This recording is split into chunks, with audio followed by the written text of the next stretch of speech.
Message for spooky scary story time about a girl who befriended a hip-hop artist who was practicing some kind of dark art or dark magic to further her success. Now, before I start this story, the last time I posted a story about a hip-hop artist that sold their soul, that story time, Worldstar stole it and tried to pass the video off as their own. So Worldstar, you do not have permission to use this video. Okay, now that that's out of the way, I got a story. I'm a girl who wanted to be called Tia, and Tia was friends with this girl from high school who somehow was like involved in the hip-hop scene. Like she was kind of a groupie.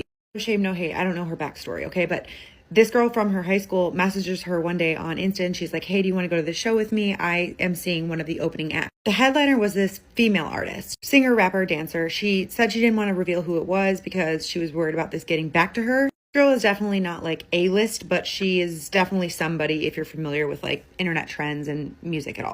Like I said, her and her friend go to the show. They had VIP passes because, like I said, her friend was sleeping with the opening act. After the show ended, they go into the after party. It was an end of tour party because the show was ending and the tour was ending, and it was in the same city that they were from. So because it was the last night of the tour, there's this big after party, whatever. As they walk into the after party, security takes their phones. They're like, no recording, no pictures. You know, you'll get your phones back. Drinking, there's dancing, all kinds of things, and her friend wants to go on the tour bus of the guy that she's hooking up with, and so she checks on Tia and she's like, are you cool? Like, I'm going to go with him for a little bit. And Tia's like, yeah, I'm having a good time, whatever. She's talking to people. She's a social butterfly, so she's fine.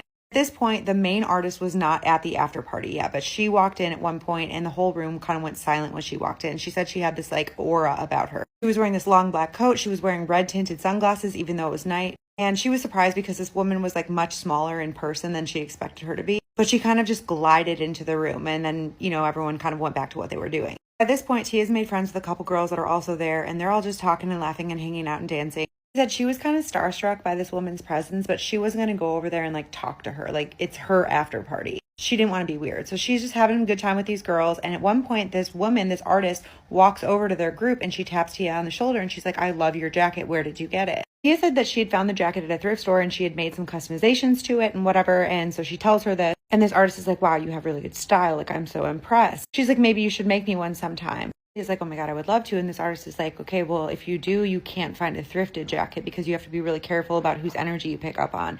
And Tia just thinks she's being like Hollywood spiritual. So she's like, oh yeah, of course. And then she's like, okay, well, what's your name? And she's like, Tia. And she's like, what are you doing tonight?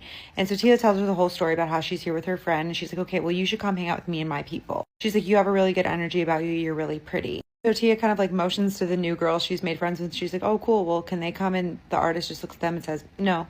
And those girls are really cool about it. They're like, no, girl, just go. It's fine. And this artist takes like the tip of her hair and pulls her through the crowd back to her tour bus. She said she wasn't like pulling it hard. It was like the same way that someone would hold your hand if they're leading you somewhere, but she was just leading her by the hair. But whatever. She goes on the tour bus with her. She spends like an hour with them, and then her friend's calling her. She's like, hey, where are you?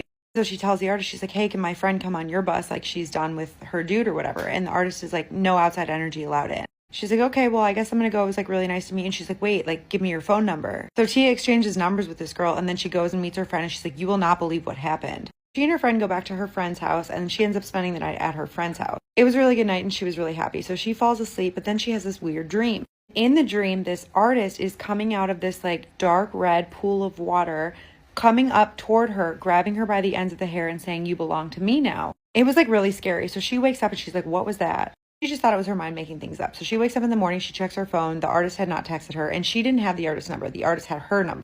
Next day is normal. She doesn't hear from her. Another day goes by, and then on the third day, she gets a text from this artist.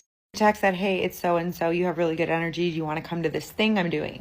She's like, yeah, what are you thinking? She's like, well, I'm still in your city. I'm doing this brunch tomorrow morning. You can come. Like, also, if you bring me that jacket, I'll have my team send you some clothes in exchange. So Tia's like, cool, I can make another jacket. So she goes to the brunch in a private room at a nicer restaurant.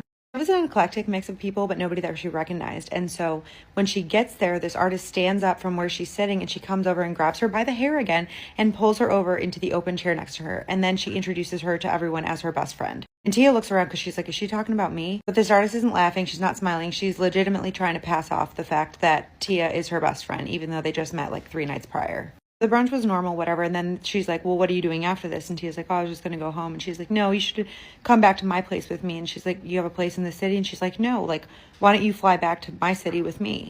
She's like, oh, I don't think I can do that. Like, I have work. And she's like, well, call off.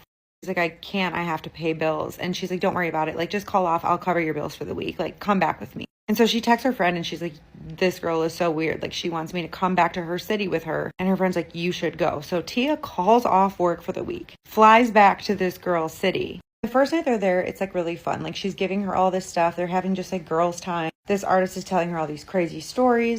She goes to the guest room where she can sleep. She has her own bathroom. It's a really, really nice place. Everything is fine, I guess, in a really weird way. Then she woke up this next morning and she had the worst migraine of her life and a nosebleed. And she was like, I didn't take anything. Like, we were drinking, but like, I didn't take anything. She is in the bathroom trying to clean up her face, and this artist wakes up and she comes in her bathroom and she is just like staring at her. And Tia's like, oh, I have a nosebleed, blah, blah, blah. Like, I think it's from flying. And this artist is like, no, it's because you're one of us now. Doesn't crack a smile, nothing. And Tia's like, what are you talking about? This artist says something like, I knew I was right about your energy and this just proves it. She's like, come on, I'll get you cleaned up. And she helps her like clean it up. And then later on in that day, she tells her that she wants to do a ritual so that they can bond. You know what kind of ritual I'm talking about, that involves like opening up your hand and then pressing your hands together with like a certain liquid coming out. You guys know I have to self-censor. It makes you sisters or brothers or whatever. She wants to do that. And Tia's like, I don't think I want to do that. This girl's like, no, we have to do it. Like, it'll solidify our bond. She's like, you're basically my sister now. We're best friends. Like, you can literally have anything in this apartment. What do you want? Like, let's just do it. So Tia does it with her. Okay. And she's like, I know how this sounds, but like, also I was in the moment. I was having a good time. I really didn't think there was anything that serious about it. After they do it, this artist is like, cool, I have to show you something now. Like, now that we're bonded. Pulls her into another spare room in her house. And she's like, look at this mirror. She's like, it's going to show you your true self. And it's basically like a black mirror. She said you could see your reflection, but it looked like glazed over, like almost like tinted. She said she just got weird vibes. Like, as she was looking at herself in the mirror, like something didn't feel right. She had another migraine. Her nose started bleeding again. And that's when she's like, gets the opportunity to step away. She's like, oh, I have to go clean this up. She goes and cleans up her face and she just felt weird. So she tells this artist, like, I'm going to take a nap. Like, I don't feel well. And the artist is like, okay, let me know if you need anything. Like, do you want me to order some food? You know, just let me know if you need anything. So Tia's just laying in bed trying to make sense of this. She's like, I think I made a mistake. Like, I should not have come here. But she's like, how do I get out of the situation? Like, I'm here for another 5 days. So she's texting her friend. Her friend is like, just tell her that you have a family emergency and like, you need to come home. She goes back out into the main room of the house with this girl sitting and she's like, hey, I have a family emergency. I think I have to leave tomorrow. And the girl just looks at her and says, what's the emergency? She's like trying to think on her feet. She's like, I'm a bad liar. And she was like kind of stuttering. And this girl just says, you shouldn't lie to me, Tia. Like, we are blood sisters now. She's like, I'm going to know when you lie. And she said her eyes kind of changed. Like, she can't really explain it, but it was like this dark energy just came over her eyes. And she really didn't like the way that she was looking at her. So she just figures she's just going to have to like suck it up. And she just is like, comes clean. She's like, you know what? This is just really overwhelming. I'm not used to living this kind of lifestyle. And this girl's just like, no, don't worry about it. Like, we're going to have the best time. We're sisters now. Her face goes all serious again. She's like, and you're my best friend. Yes, during the next few days that she was staying at this girl's house, this girl tells her all about that she puts codes in her music. And those codes activate a certain kind of admiration in her fans toward her. And in return, her power grows. She explains to her that she practices what she just refers to as the dark arts. She's like, but it's fine because anybody that pays attention knows what I'm talking about. I'm literally telling them what I'm doing and they're okay with it. She wants to have these long conversations with Tia about what Tia really wants. She's like, what do you want? Like, we can make it happen. I can teach you how to do this. Anytime they were having a conversation like this, her migraines were out of control and she just could not.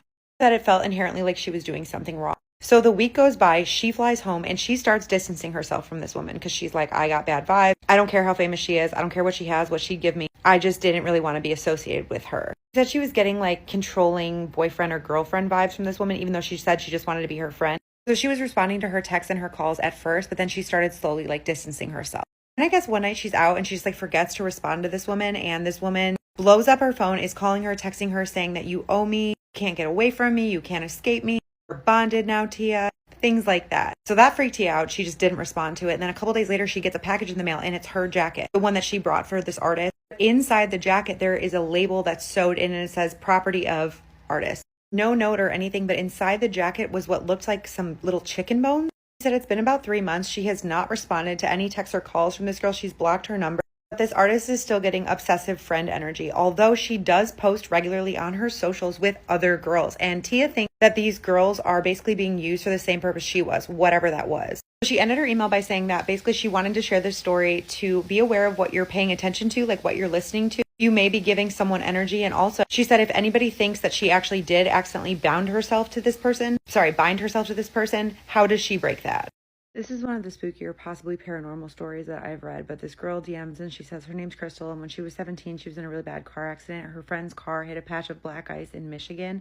She was a passenger in the car. It could have been worse. Luckily, she was left with just some bruising, broken bones, and some memory loss related to her short-term memory, but also a lot of memories related to her childhood. She remembered large parts of her childhood, but like some parts were just hazy. The summer after the accident, she goes to visit her dad, who lives in Nacogdoches, Texas. I guess he had always lived there since she was small, and she used to spend summers going to his house when she was growing up. She describes it as being like a close-knit town. It wasn't rural or anything though. Like most people lived in subdivisions, including her dad. And one night she's over at his house. She decides she wants to go to the gas station and grab some snacks. There was a gas station on the edge of the subdivision. She said it was just like two streets, which were well lit and lined with houses. And then at the edge of the subdivision was the gas station. So her and her dad are hanging out on his porch. She's like, I'm going to walk to the gas station. He's like a little nervous about it considering her accident. She's like, oh my gosh, don't treat me like a baby. Like, I'm fine. He's like, all right, well, I'll be on the porch here waiting for you. Like, hurry up. So she walks to the gas station, gets some snacks, gets some drinks. She's on her way back and she's passing this one street, which is a cul-de-sac. She said the sun was setting. It was dusk, but it was still pretty light out, but the streetlights had just started coming on, and she happens to look down the street and she sees a girl standing underneath one of the streetlights, and the girl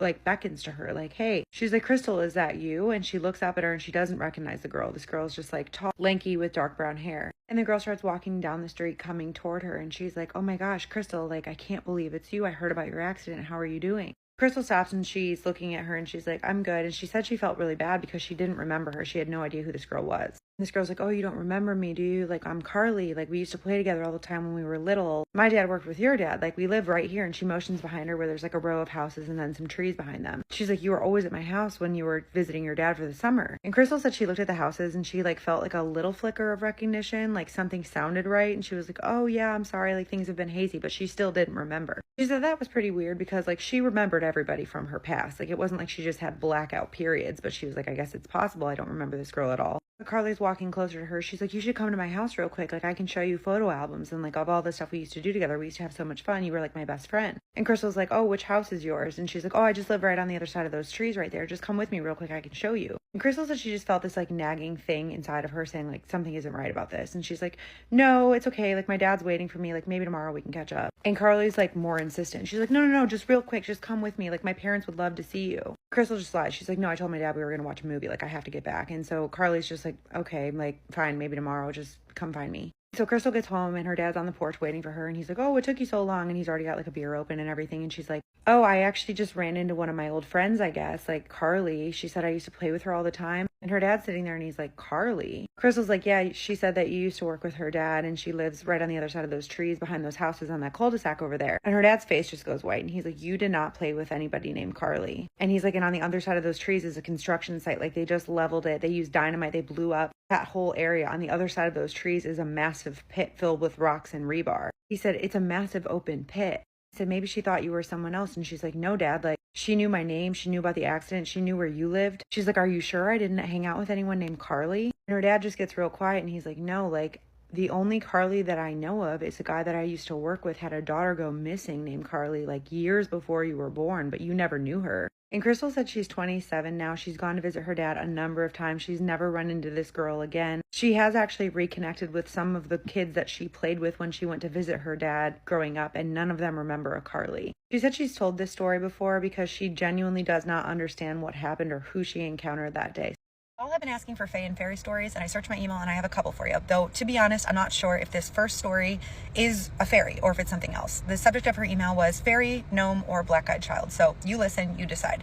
This woman's name is Rhea. I hope I'm pronouncing her name right. She said it was cool if I used her real name, but she grew up in Cheyenne, Wyoming. She lived with her grandmother for a lot of her childhood. They lived in an apartment. Her grandmother had somewhat of a green thumb and was always out front of the apartment complex, like weeding and watering plants. And her grandmother was very spiritual, always telling her about protecting her energy when it came to other people, talking to birds and animals and the nature around her. Rhea was never sold on the idea of the supernatural, but she was curious. And she wanted me to tell y'all that she has no history of mental illness or hallucinations of any kind. But when she was 7, she and her grandmother were outside. It was dark out. They were walking to the corner store to get some snacks. On the way back from the store, her grandmother was telling her about how important it is to protect yourself spiritually and emotionally because Rhea was in a fight with her best friend at the time. They were back outside the very old apartment building when for some reason she just stopped listening to her grandmother and something inside her said, look at the bushes. There was a row of bushes next to the apartment complex that was between two doors. She didn't say what kind, but I assume they were green hedges of some sort, but she said they were about her height. Her grandmother was still talking when she was overwhelmed with this feeling to look at the bushes, and then she was just consumed by this very intense fear that had no discernible explanation. Finally, she jerks her head to look, and in between two bushes sat a little girl, and she was wearing all white, and she had long black hair. She was very pale, her eyes were very wide,